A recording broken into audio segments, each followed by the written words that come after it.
कि बेटा अरे तुम्हारा निष्ठा रहा, विश्वास रहा, मैंने दिखाई दिया, लेकिन अभी तुम्हारा पुण्य शेष है और पुण्य को पूरा करो तो मैं तुम्हारे निरंतर तुम्हारे साथ हूँ। और आकाशवाणी को सुनकर के नारद जी ने पुनः उस मंत्र का सहारा लेकर के किया और उसका परिणाम हुआ कि दासी के बेटा थे लेकिन स्वयं नारायण ही नारद बन करके आए हैं, नारायण ही नारद बने।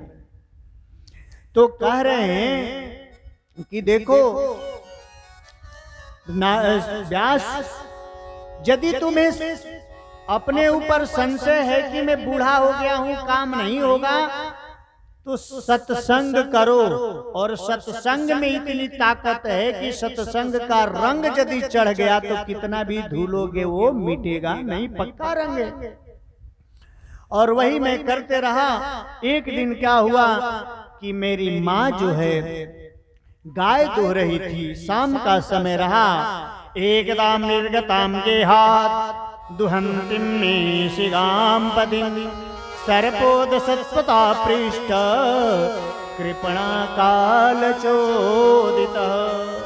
हे व्यास, मेरी माँ गाय दुह रही थी शाम के समय में और गाय के मुख के सामने घास रखा हुआ था और मेरी माँ गाय दुह रही थी। गाय धोते समय वो घास में से सर्प निकला, सर्पोद सत्पता पृष्ठ कृपणा काल चोदित, और वो सांप आया और मेरी माँ को गाय धोते समय काट दिया, डंस मारा और मेरी माँ चली गई।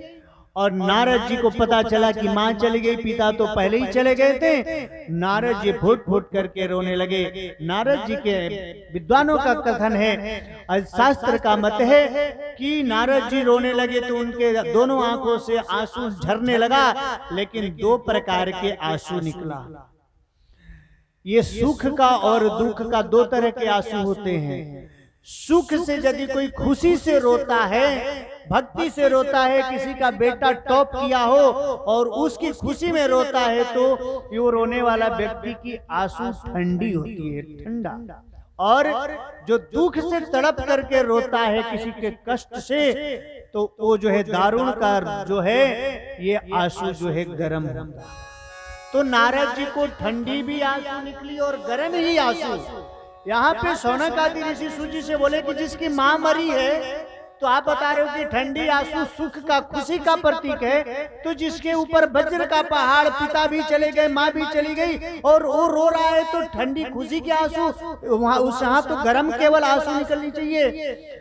तो सूत जी शौनक आदि ऋषि से बोले कि देखो राजन ऋषिवर, ये नारद के आंखों से दो प्रकार की आंसू इसलिए निकली कि उन्हें तो दुख इसलिए हुआ कि अरे मेरे को तो पिताजी जन्म लेते ही मैं पिता को देखा नहीं, छोड़ करके पिताजी चले गए। मेरी विधवा माँ मेरे कारण घर घर में नौकरानी का काम करके मेरा लालन पालन की, और मेरे को जब माँ को करने का समय आया तो माँ मेरे ऊपर कर्ज लाद करके चली गई, मैं तो कर्ज चुका नहीं पाया, इसलिए दुख से रो रहे हैं कि मैं क्या कैसा अभागा। लेकिन सुख भी तुरंत याद आया तो खुशी भी हो गई कि चलो माँ चली गई, कोई बात नहीं। अरे यही यदि कुछ समय पहले चली गई होती तो आज मुझे संत के साथ जाने से कोई नहीं रोकता। लेकिन आज दुख भी है, लेकिन इस बात की सुख खुशी भी है कि चलो पिताजी तो चले गए, माँ भी गई, अब मैं संत के साथ जाऊं या कहीं भी जाऊं, मेरे को कोई रोक टोक करने वाला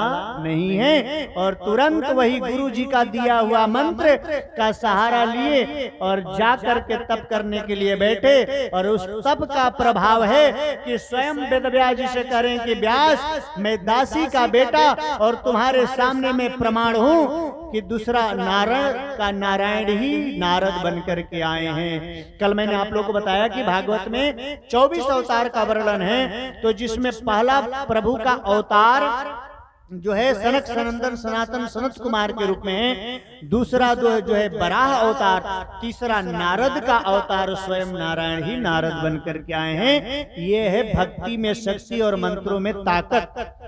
ये बता रहे हैं कि तो वेदव्यास जी आप अपने को बूढ़ा नहीं समझो, फिर भी आपको अपने ऊपर भरोसा नहीं है तो सत्संग का आश्रय ले लो, और उसका मैं जीता जागता आपके सामने मैं प्रमाण हूँ कि मैं दासी का बेटा आज देवर्षि नारद के रूप में पूरी दुनिया मेरे को जानती है, और नारद का दर्शन हो जाए तो समझो कि नारायण का दर्शन हो गया। तो मैं आपके सामने प्रमाण हुई, इसलिए आप निराश न हो। और ऐसा जब प्रेरित किए तो वेदव्यास जी के मन में इतनी शक्ति आ गई, बोले कि जो होगा देखा जाएगा। और बुढ़ापे में जो है 18वां पुराण लिखना शुरू किए, जिसका नाम है श्रीमद् भागवत महापुराण। इसमें कोई ऐसा पुराण की कथा नहीं है जो इसमें नहीं है। राम की कथा हो या शिव पुराण की कथा हो या कोई ऐसा पुराण नहीं है, कोई ऐसा वेद का नहीं है जिसकी कथा इसमें नहीं है। इसलिए सभी ग्रंथों में, सभी पुराणों में श्रेष्ठ महान क्या है कि आप इसको सुन लिए तो समझो कि सब कुछ सुन लिए। तो इस प्रकार की और 18वां जो है वेदव्यास जी श्रीमद् भागवत महापुराण को लिखे। लेकिन सूत जी शौनक आदि ऋषि से कह रहे हैं कि ईश्वर कितना भी सुंदर मकान बना लो, सुंदर मकान बना है, अच्छा मकान बना है, आपने करोड़ों का लागत लगा करके आपने मकान बनाया, लेकिन मकान में कोई रहने वाला नहीं हो तो फिर मकान बनाने से कोई लाभ होगा क्या? और ये ध्यान रखना कि कितना भी कीमती मकान बना लो, कहीं से भी कारीगर बुला लो, कितनी भी धन खर्च कर दो, लेकिन मकान बना करके यदि